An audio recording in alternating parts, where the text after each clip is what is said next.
এইটোতো গৰ্হিত কাম। মিয়ালেণ্ড অসমত কেতিয়াও হ'বই নোৱাৰে। এইটো কাৰোবাৰ দুৰাকাংক্ষা থাকিব পাৰে, কিন্তু সত্যত পৰিণত কেতিয়াও হ'ব নোৱাৰে। অসম অসমীয়াৰ হৈ থাকিব। অসমত মিয়ালেণ্ড অসম্ভৱ। কোনোবাই যদি এই ক্ষেত্ৰত সীমা অতিক্ৰম কৰে, তাৰ বিৰুদ্ধে চৰকাৰে নিশ্চয়কৈ কঠোৰ ব্যৱস্থা হাতত ল'ব।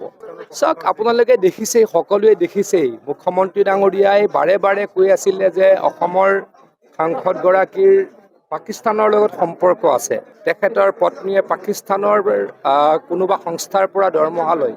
মুখ্যমন্ত্ৰী ডাঙৰীয়াই এই কথা কৈয়ে আছিলে। পৰহি দিনাখন গোটেই পাকিস্তানৰ হিৰো কোন?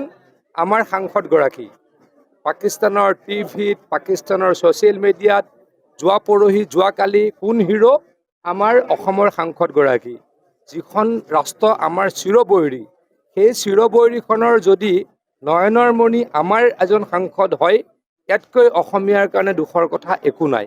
গতিকে এই কথা অসমীয়াই বুজক, তাৰ কাৰণে মই সকলোকে আহ্বান জনাইছোঁ। মই এনকুৱাৰী চলি আছে। এনকুৱাৰী SP মহোদয়ে চলাই ৰাখিছে। আজি 5 দিন আগত SP মহোদয়ক মই ফোন কৰিছিলোঁ। আজি তেখেতে মোক প্ৰিলিমিনেৰী ৰিপৰ্ট দিছে। দোষী যদি সাব্যস্ত হয়, কঠোৰ ব্যৱস্থা হাতত ল'ম।